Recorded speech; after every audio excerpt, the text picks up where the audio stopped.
Capítulo 9. Como superar o desafio da distração. Coloque as prioridades da vida na ordem correta. Marta, Marta, andas inquieta e te preocupas com muitas coisas. Entretanto, pouco é necessário, ou mesmo uma só coisa. Maria, pois, escolheu a boa parte, e esta não lhe será tirada. Lucas 10, 41 e 42. A maior parte do mundo hoje está em busca de uma chave mágica, a chave para abrir a porta para ter sucesso, fama e fortuna, a chave para encontrar o cônjuge certo, a chave para viver feliz para sempre, a chave para criar filhos inteligentes, a chave para permanecer jovem e belo, e assim por diante. Embora alguns pareçam ter conseguido acesso a essa chave mágica, sem uma âncora e um propósito em Cristo, continuarão a vagar sem propósito pela vida. Ainda que a definição celestial de sucesso não seja a mesma utilizada pelo mundo, Deus nos deu chaves específicas para o sucesso. Aliás, todas as chaves das quais necessitamos para ser eficazes em nossos relacionamentos, na família, no ministério, em nossas orações e até na manutenção da saúde, já nos foram dadas por Ele em Sua palavra. Temos uma âncora. Embora Deus tenha nos dado todas as chaves de que necessitamos para ter uma vida cristã de sucesso, elas só nos trarão benefícios se as usarmos. A maioria das chaves celestiais fica na estante juntando pó, porque estamos ocupados demais para pegá-las. A fim de ilustrar, permita-me compartilhar uma história imaginária. Já se perguntou como seria se assentar em uma reunião de planejamento com Satanás e as forças inimigas para discutir como atrapalhar a vida dos filhos de Deus? Bem, certo autor sentiu-se inspirado a escrever o que vem a seguir, e provavelmente ele não esteja muito distante da realidade.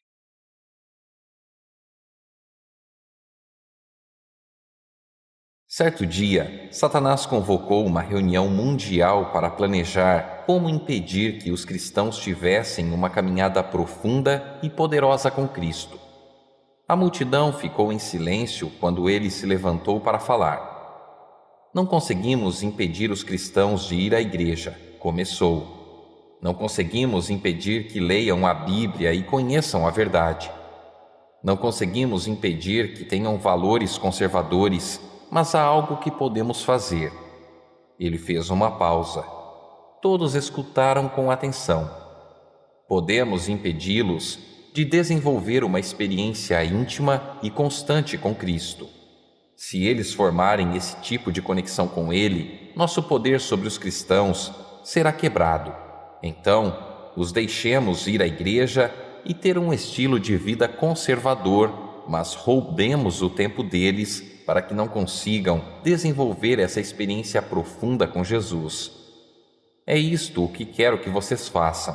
Distraiam os cristãos de se aproximar do Salvador e manter uma conexão vital com Ele ao longo do dia. Como faremos isso? Perguntaram seus auxiliares.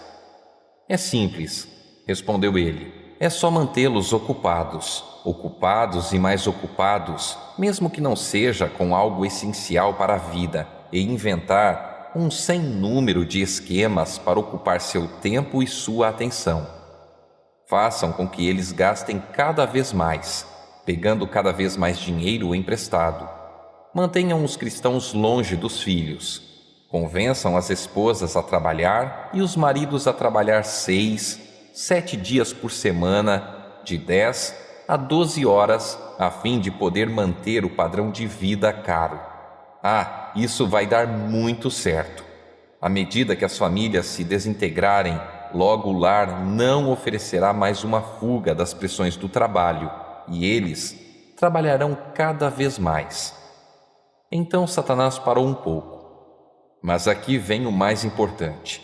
Estimulem em excesso a mente deles, para que não consigam ouvir mais a mansa e suave voz de Deus.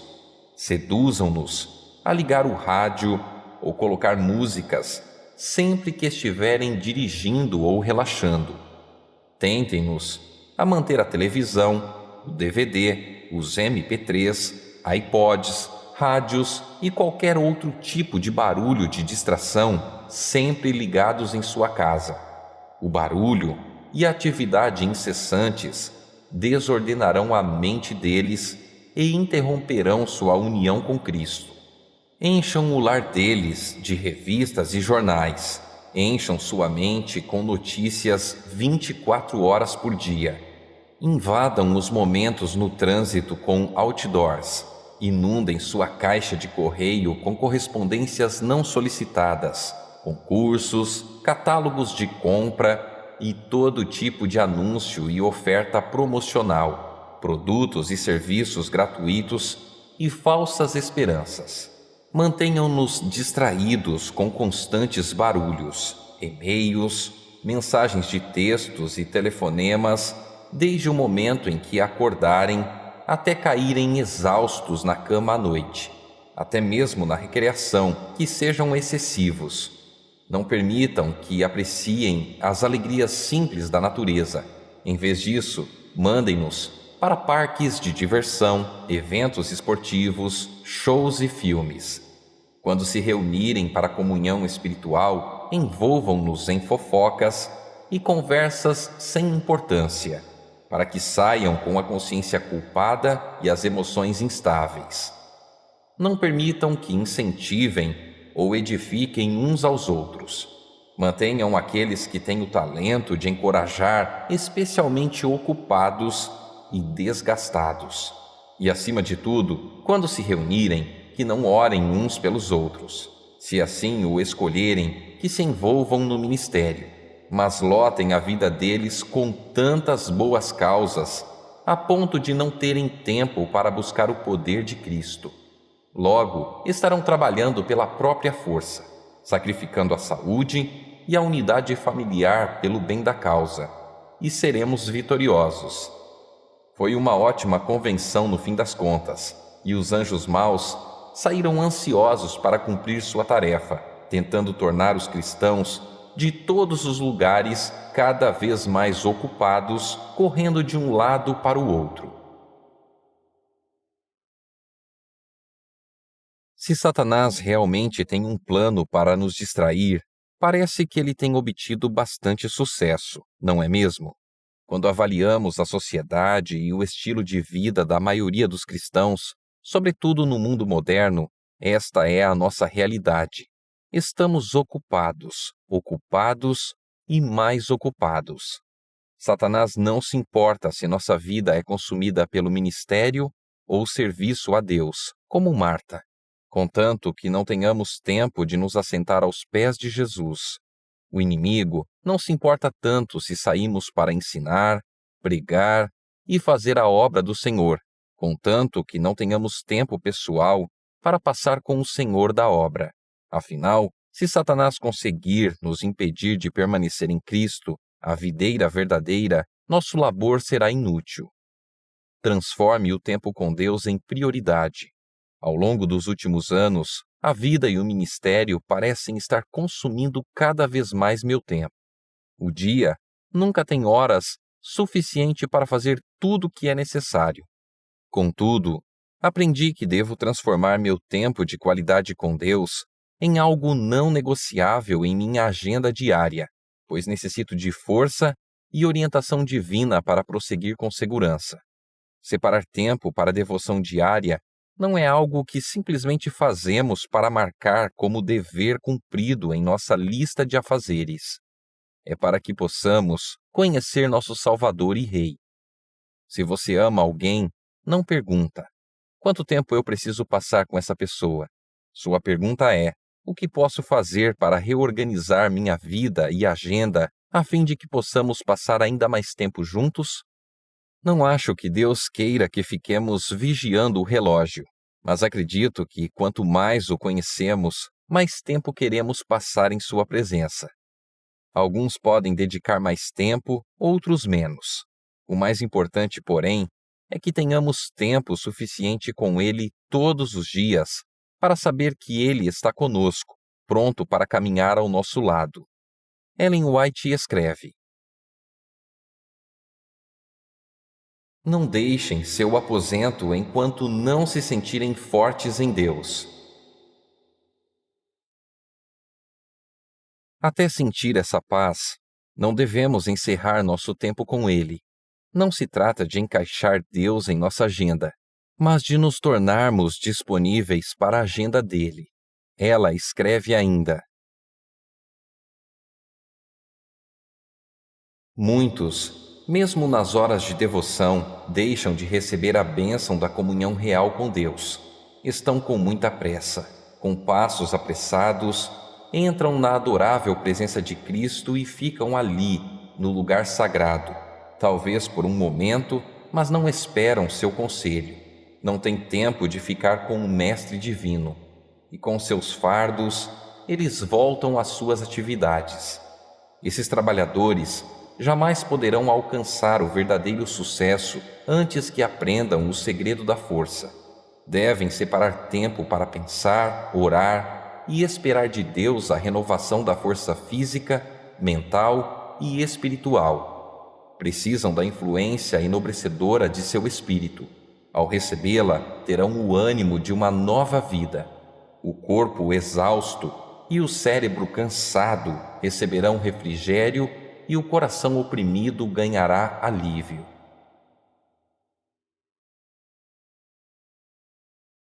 Meu amigo Pavel Goya, cuja história de vida foi compartilhada no livro Um Milagre Após o Outro, conta como ele se converteu e, ainda vivendo na Romênia comunista, fez o compromisso com Deus de que nunca sairia de seu local de oração e culto pela manhã por qualquer motivo, até ter a certeza de que o Senhor estaria com ele e o acompanharia ao longo do dia. Ele permaneceu firme em sua promessa, mesmo no dia em que dormiu demais sem querer, e sabia que, se cumprisse seu compromisso com Deus, perderia uma aula importante na escola, ministrada por um dos professores mais rígidos que ele já tivera. Embora temesse a repercussão por causa de sua ausência, ele separou o tempo para Deus de que necessitava, cerca de 2 horas. Quando chegou à escola, descobriu que a aula que ele havia perdido fora cancelada porque o professor estava doente. Em outra ocasião, Pavel acabou dormindo mais do que deveria novamente. Dessa vez, ele tinha uma reunião importante com o encarregado do departamento de construção da prefeitura, pois seu salário não fora pago por um supervisor desorganizado. Ao perceber que tinha apenas 15 minutos para se arrumar, colocou a roupa e se preparou para sair, quando Deus o lembrou de que eles ainda não haviam passado tempo juntos. Pavel sabia que seria horrível perder um compromisso tão importante e que seu emprego poderia estar em risco, mas sabia que seu compromisso com o Senhor era mais importante. Então parou de se apressar e se assentou para ler a Bíblia e orar. 2 horas depois, dirigiu-se ao compromisso que havia perdido, sem saber o que iria encontrar, mas certo de que Deus estava com ele. Quando chegou, teve a alegria de descobrir que o encarregado do departamento de construção estivera em reuniões a manhã inteira e ainda não havia parado para atendê-lo. Naquele exato momento, o homem abriu a sala de seu escritório e foi até a mesa da secretária, onde Pavel estava aguardando. Ele conseguiu explicar seu problema e a questão foi rapidamente resolvida. Vez após vez, ao longo de sua vida e até enquanto servia o exército comunista romeno, Deus realizou um milagre após o outro, enquanto Pavel fazia de seu tempo diário com Deus uma prioridade. A própria Ellen White era conhecida pelas horas que passava junto à palavra e em oração. Muitas vezes, levantando-se às 2 ou 3 horas da manhã, ela passava horas suplicando ao Senhor sabedoria e orientação. Passar a noite inteira em oração não era algo incomum. Embora fraca e de saúde debilitada ao longo da maior parte da vida, obtinha forças por meio da oração. E fica claro que Deus a abençoou, uma vez que sua vida cheia do Espírito impactou milhões até hoje. John Wesley certa vez afirmou: "Tenho tanto a fazer que preciso passar várias horas em oração antes de conseguir começar." Martinho Lutero concordou: "Se eu deixar de passar 2 horas em oração todas as manhãs, o diabo obterá a vitória ao longo do dia." S. D. Gordon escreveu: "Os grandes da terra hoje são aqueles que oram. Não estou falando de pessoas que falam sobre oração, nem daqueles que dizem crer na oração, tampouco de quem explica a oração, mas refiro-me às pessoas que realmente tiram tempo para orar. Elas não têm tempo, precisam tirar de alguma coisa. Esta coisa é importante, muito importante e premente. Ainda assim, menos importante e premente que orar. Existe gente que coloca a oração em primeiro lugar e agrupa os outros pontos da agenda em volta da oração e somente depois dela. São esses hoje que fazem o máximo por Deus ao ganhar almas, resolver problemas e despertar as igrejas." Falando sobre homens poderosos de oração, creio que não há exemplo melhor que o de nosso Senhor e Salvador Jesus Cristo. Não era mais fácil para Jesus se afastar e orar do que para nós hoje. Nenhuma outra vida já foi tão assoberbada de trabalho e responsabilidade como a de Jesus. Todavia, quantas vezes estava ele em oração? Quão constante sua comunhão com o Pai. Repetidamente, na história de sua vida terrestre, se encontram registros como esses. E levantando-se de manhã muito cedo, fazendo ainda escuro, saiu e foi para um lugar deserto, e ali orava. Ajuntava-se muita gente para o ouvir e para ser por ele curada das suas enfermidades. Porém, ele retirava-se para os desertos e ali orava.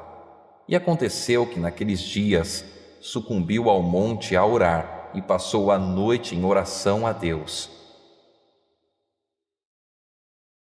Podemos ser ocupados, muito ocupados, mas isso não é desculpa para deixar de ter tempo de qualidade diário com Deus. Não somos mais ocupados do que Jesus, e jamais seremos. Cristo era tão ocupado que, às vezes, não tinha tempo para comer enquanto lidava com as necessidades daqueles que se aglomeravam ao seu redor. No entanto, foi durante esses períodos de extrema ocupação que ele passou noites em oração. Em resultado, voltava para sua obra renovado e cheio de vigor. Temos muito a aprender com seu exemplo. A pequena crença que temos na verdadeira eficácia e no poder da oração é dolorosamente evidenciada pelo pouco tempo que dedicamos a ela em nossa vida cotidiana. Se realmente entendêssemos o presente que Deus nos concedeu por meio da designação divina da oração, não encaixaríamos a oração em nossa agenda. Em vez disso, procuraríamos encaixar nossa agenda em torno da oração. Oraríamos ao longo do dia inteiro e a cada decisão que surgisse, em vez de sobrecarregar nosso cérebro fatigado, recorreríamos instantaneamente à oração. Charles Spurgeon, célebre reavivalista, conhecido por seu sucesso no ministério graças à oração, afirmou: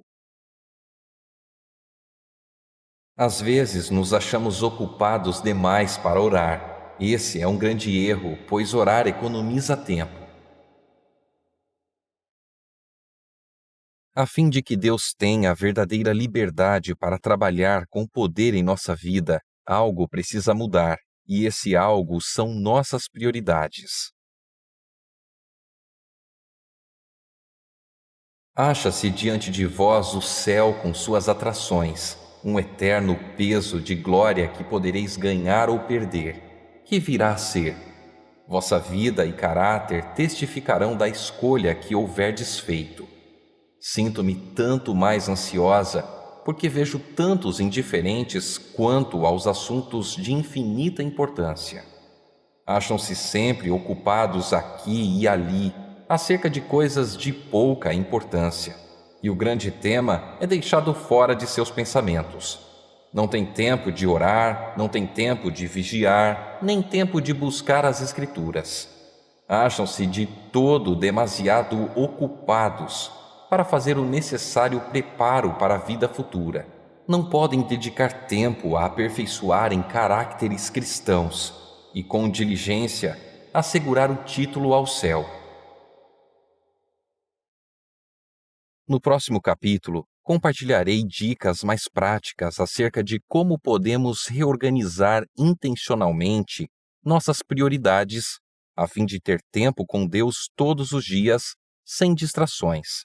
Por ora, podemos até ser ocupados, mas não estejamos ocupados demais para orar e passar tempo meditando na palavra de Deus. Nossa vida e nosso destino eterno dependem disso. Deus não pede muito, mas se queremos ousar pedir mais, Ele também nos pede mais.